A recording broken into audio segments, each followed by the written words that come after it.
Boa tarde, gente! O nosso trabalho é sobre Sistema Nacional de Transplante de Órgãos. Nós vamos abordar o que é o Sistema Nacional de Transplante de Órgãos, como funciona, contexto histórico da implementação, avanço após a implementação, Comitê Ético de Saúde no programa, portarias do programa, importância da ética nesse contexto e também vamos apresentar uma entrevista com usuários do programa. O que é o Sistema Nacional de Transplante de Órgãos? É um sistema composto por 27 centrais estaduais de transplante, 13 câmaras técnicas nacionais, 594 estabelecimentos de saúde, 1.420 equipes de transplantes, 574 comissões intra-hospitalares de doadores de órgãos e tecidos para transplantes e 68 organizações de procura de órgãos e tecidos. É um sistema que atua como um serviço federal responsável pela coordenação e distribuição dos órgãos doados em todo o território brasileiro. É um sistema que também ajuda a construir uma assistência à saúde mais ética, pois está disponível e acessível a toda a população por meio do SUS, que é o detentor do maior programa público de transplante do mundo. A estrutura do sistema de transplantes no Brasil envolve as esferas federal e estadual. O Sistema Nacional de Transplantes é uma organização que coordena, regulamenta e normatiza os transplantes no país. Está vinculado ao Ministério da Saúde, mas é também responsável por autorizar estabelecimentos de saúde e equipes especializadas a promover retiradas, transplantes ou enxertos de tecidos, órgãos e partes do corpo. Já as centrais estaduais de transplantes são o resultado da parceria entre o Ministério da Saúde e as secretarias estaduais de saúde e permite que todos, Estado e instância federal, se comuniquem. Cabe a elas implantar centrais de notificação, captação e distribuição de órgãos. A proposta é que o sistema seja totalmente articulado. Assim, caso exista um doador em um estado, contanto que não haja paciente para seus órgãos na região, a estrutura permite que seja possível fazer o transporte dos órgãos do doador para tornar possível o transplante. Esquematicamente, o processo de doação pode ser representado pelo fluxograma abaixo. No primeiro passo, há a identificação do potencial doador. O hospital notifica a central de transplante sobre um paciente com morte encefálica ou com parada cardiorrespiratória. No segundo passo, a central de transplante pede a confirmação do diagnóstico de morte encefálica e faz testes de compatibilidade. Após a realização do teste de compatibilidade imunológica, os laboratórios enviam a lista com receptores compatíveis para a central de transplante. Quando há mais de um receptor compatível, a decisão de quem receberá o órgão passa por critérios como tempo de espera e urgência do procedimento. No terceiro passo, nós temos a seleção dos receptores. Os receptores são cadastrados na lista única de receptores do Sistema Nacional de Transplantes do Ministério da Saúde. No momento em que uma OPO, ou seja, uma organização de procura de órgãos, informa quanto à efetividade de um doador, a central de transplante emite uma lista de potenciais receptores para cada órgão e comunica aos hospitais. No quarto passo, a equipe de transplante, junto com a central de transplante, adotam as medidas necessárias para garantir a estabilidade hemodinâmica, garantindo assim a viabilidade e a qualidade dos órgãos passíveis de doação.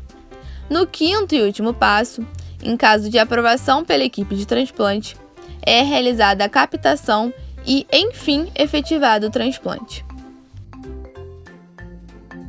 A história da implementação dos transplantes começa ainda na década de 50 na cidade de Boston, nos Estados Unidos da América, onde o médico fez um transplante de um rim entre dois irmãos, um sendo o doador e o outro o receptor. Nessa época, os cientistas ainda acreditavam que só gêmeos conseguiam essa proeza. Porém, na década de 60, descobriram que havia um modo de fazer doações de órgãos entre pessoas que não fossem parentes, sem que houvesse rejeição do órgão. Entretanto, os riscos ainda eram imensos e as chances de sobrevivência eram poucas, mas foi na década de 80 que essa realidade começou a mudar, pois foi quando os medicamentos imunossupressores tiveram uma evolução maior. História no Brasil. Já no Brasil, essa história completou 56 anos no ano de 2020. Foi no Hospital dos Servidores, no Rio de Janeiro, onde foi realizada a primeira transplantação. Esse primeiro procedimento foi a doação de um rim. O receptor havia 18 anos e seu caso era de pielonefrite crônica. E o doador foi uma criança de 9 meses que era acometida por hidrocefalia. Por alguns anos, em razão da ausência de relatos científicos, houve controvérsias em relação ao primeiro transplante. Algumas fontes atribuíam o primeiro transplante no Brasil ao lavrador matogrossense conhecido como João Boiadeiro, que recebeu em 68 o primeiro transplante de coração no Brasil. Enquanto a medicina avançava e o Brasil acompanhava o primeiro transplante, o regime militar comandava no cenário político. No mundo, era o período de Guerra Fria. A realização de transplantes representa um grande avanço na medicina. Os transplantes iniciaram-se no Brasil na década de 1960, na região sudeste. Houve nesse período para os dias atuais um considerável avanço da medicina em geral, o que possibilita uma maior quantidade e qualidade dos procedimentos de transplantes. O atendimento da demanda social, que apresenta alto custo, ensejou a criação do Sistema Nacional de Transplantes. Dessa forma, buscou-se estabelecer condições favoráveis à política pública. Atualmente, o Brasil possui o maior programa de transplante público do mundo. Contudo, a lista de espera tem aumentado progressivamente. O SNT constitui uma instituição em pleno crescimento, sendo cada vez maior a exigência em termos de eficiência dos recursos empregados. Entretanto, com diversos problemas de gerenciamento operacional e administrativo, além de dificuldades em adotar mecanismos que propiciem a prática de inovações pertinentes à área, e a ausência de garantias ao acesso equitativo e tempestivo da população-alvo. A realização de transplantes também tem proporcionado grandes vantagens, tanto às pessoas enfermas como ao poder público, pois favorece a recuperação da saúde da população, aumentando sua qualidade de vida e reduzindo a mortalidade. Além disso, contribui para a redução de gastos em saúde do governo, especialmente quanto a procedimentos de alta complexidade, significativo risco e amplo comprometimento do tempo do paciente, como a diálise. Comitê Ético de Saúde no Programa. Segundo o Decreto número 9.175, de 18 de outubro de 2017, o Comitê de Bioética ou a Comissão de Ética do hospital onde se realizará a retirada e o transplante ou o enxerto emitirá parecer sobre os casos de doação entre não consanguíneos, exceto cônjuges e companheiros, reconhecidos nos termos da Lei Civil. Além disso, a Constituição Federal e a Lei de Transplante proíbem qualquer tipo de comercialização de órgãos e tecidos. Nesse sentido, os comitês intra-hospitalares devem zelar para que esse princípio seja seguido. Legislações do programa. A Política Nacional de Transplantes de Órgãos e Tecidos está pautada na Lei 9.434 de 1997 e na Lei 10.211 de 2001. Tem como diretrizes a gratuidade da doação, a beneficência dos receptores e a não maleficência dos doadores vivos. Estabelece ainda garantias e direitos aos pacientes que necessitam realizar esses procedimentos, bem como regula toda a rede assistencial por meio de autorizações de funcionamento de equipes e instituições, além de estar em consonância com a Lei 8.080 e a Lei 8.142, ambas de 1990, que regem o SUS.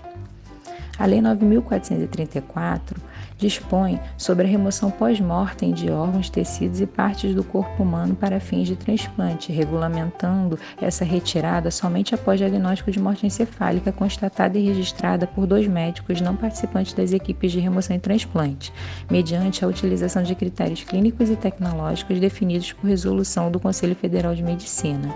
Esse conselho liberou, então, a resolução número 1480, de agosto de 1997, na qual resolve que a morte encefálica será caracterizada através da realização de exames clínicos e complementares durante intervalos de tempo variáveis próprios para cada faixa etária. A Lei 10.211 de 2001 altera dispositivos da Lei 9.434, como a autorização para a realização de transplante somente ser dada após a realização no doador de todos os testes de triagem para diagnóstico de infecção e infestação exigidos em normas regulamentadoras expedidas pelo Ministério da Saúde. Ou ainda, autorização para retirada de órgãos ou tecidos depender do cônjuge ou parente maior de idade obedecida à linha sucessória, além de derrubar a validade da manifestação de vontade relativas à retirada pós-mortem de tecidos, órgãos e partes constantes na Carteira de Identidade Civil e na Carteira Nacional de Habilitação a partir de 22 de dezembro de 2000.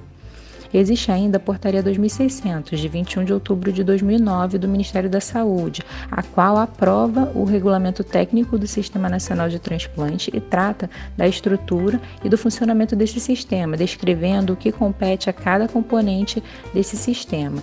E nessa portaria também que é possível encontrar os modelos de todos os formulários a serem preenchidos em todas as partes do processo de transplante. Por fim, é o decreto número 9.175, de 18 de outubro de 2017, que regulamenta a Lei 9.434, para tratar da disposição que deve ser gratuita e anônima de órgãos, tecidos, células e partes do corpo humano para fins de transplante.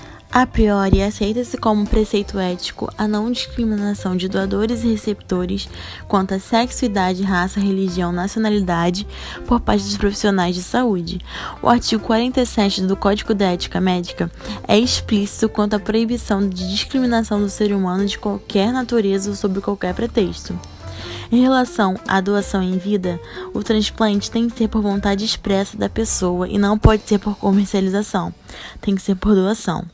No caso pós-mortem, ela só pode acontecer após a morte encefálica declarada por 2 médicos. Esses 2 médicos, em hipótese alguma, poderão fazer parte da equipe médica que vai trabalhar ali na remoção e retirada desses órgãos para serem transplantados, para evitar qualquer conflito ético. Entretanto, é necessário que haja consenso entre os familiares, vistos que, sem consentimento de todos, a doação não ocorre.